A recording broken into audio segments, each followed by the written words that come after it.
Assalamualaikum warahmatullahi wabarakatuh. Saya Dea Junianti dari PIAUD 6C, NIM 2091850. Perkenalkan, nama saya Sabrina Isa Putri dengan NIM 2091866. Di sini saya akan menjelaskan makalah saya, Deteksi Dini Tumbuh Kembang Anak, yang berjudul Memahami Konsep Islam Terhadap Pola Asuh Anak. Pola asuh orang tua. Pengertian pola asuh orang tua. Anak adalah amanah bagi orang tua. Hatinya yang suci bagaikan mutiara yang bagus dan bersih dari setiap kotoran dan goresan. Anak merupakan anugerah dan amanah dari Allah kepada manusia yang menjadi orang tuanya. Oleh karena itu, orang tua dan masyarakat bertanggung jawab penuh agar supaya anak dapat tumbuh dan berkembang menjadi manusia yang berguna bagi dirinya sendiri, keluarga, masyarakat, bangsa, negara, dan agamanya, sesuai dengan tujuan dan kehendak Tuhan. Mendidik anak menjadi manusia yang taat beragama Islam ini pada hakikatnya adalah untuk melestarikan fitrah yang ada dalam setiap diri pribadi manusia, yaitu beragama tauhid agama Islam. Oleh karena itu, orang tua wajib membimbing, membina, dan mendidik anaknya berdasarkan petunjuk-petunjuk dari Allah dalam agamanya, agama Islam, agar anak dapat berhubungan dan beribadah kepada Allah dengan baik dan benar. Oleh karena itu, anak harus dapat asuhan, bimbingan, dan pendidikan yang baik dan benar agar dapat menjadi remaja, manusia dewasa, dan orang tua yang beragama dan selalu hidup agamis. Dengan demikian, anak sebagai penerus generasi dan cita-cita orang tuanya dapat tumbuh dan berkembang menjadi manusia yang dapat memenuhi harapan orang tuanya dan sesuai dengan kehendak Allah Subhanahu wa Ta'ala. Pola pengasuhan anak dalam Islam dikenal dengan istilah hadinah. Para ahli fikih mendefinisikan hadhanah yaitu melakukan pemeliharaan anak-anak yang masih kecil, laki-laki ataupun perempuan atau sudah besar tetapi belum tayis, menyediakan sesuatu yang menjadikan kebaikannya, menjaga diri sesuatu yang menjadikan merusaknya, mendidik jasmani dan rohani dan akalnya agar mampu berdiri menghadapi hidup dan memikul tanggung jawabnya. Jadi, pola asuh orang tua adalah suatu keseluruhan interaksi antara orang tua dengan anak, di mana orang tua bermaksud menstimulasi anaknya dengan mengubah tingkah laku, pengetahuan, serta nilai-nilai yang dianggap paling tepat oleh orang tuanya, agar anak dapat mandiri, tumbuh, dan berkembang secara sehat dan optimal. Tipe pola asuh orang tua. Yang pertama, tipe pola asuh orang tua yang otoriter. Pola asuh otoriter adalah pola asuh yang ditandai dengan cara mengasuh anaknya dengan aturan-aturan ketat. Kemudian, ada pola asuh orang tua demokratis. Pola asuh demokratis adalah pola asuh yang ditandai dengan pengakuan orang tua terhadap kemampuan anak-anaknya dan kemudian anak diberikan kesempatan untuk tidak bertanggung kepada orang tuanya. Yang ketiga, pola asuh orang tua laissez-faire. Pola asuh laissez-faire adalah pola asuh dengan cara orang tua dewasa atau muda yang diberikan kelonggaran seluas-luasnya, apa saja yang dikehendakinya.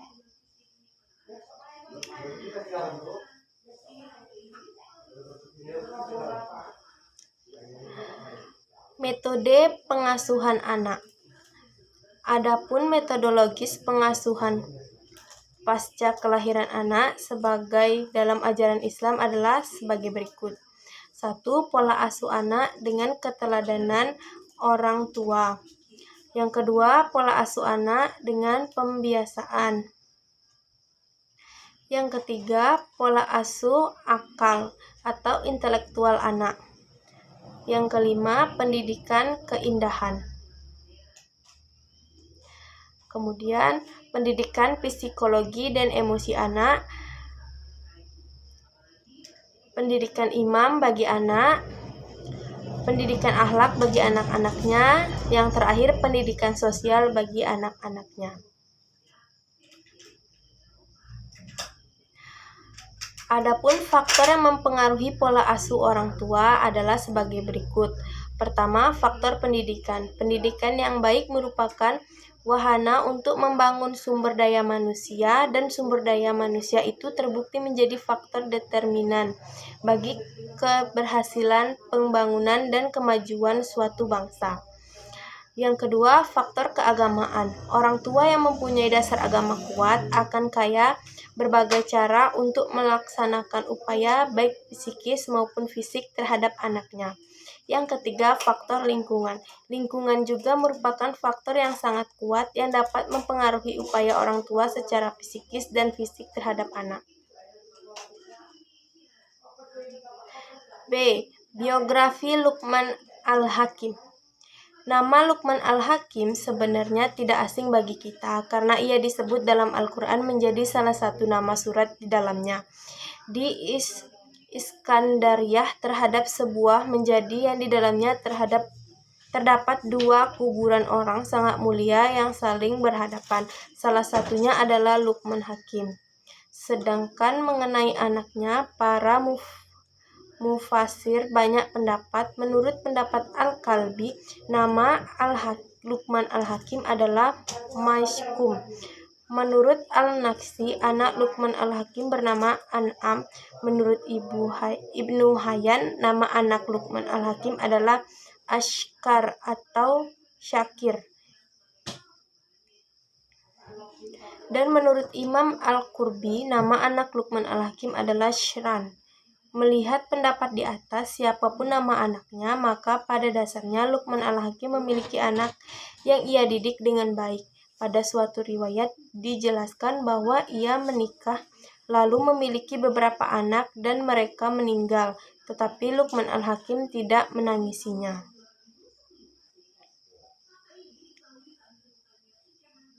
Anak yang ia didik dengan baik, pada suatu riwayat dijelaskan bahwa ia menikah lalu memiliki beberapa anak dan mereka meninggal, tetapi Luqman Al-Hakim tidak menangisinya. Sebagian besar ulama berpendapat bahwa Luqman Al-Hakim itu hamba sahaya dari negara Habsyi atau Ethiopia.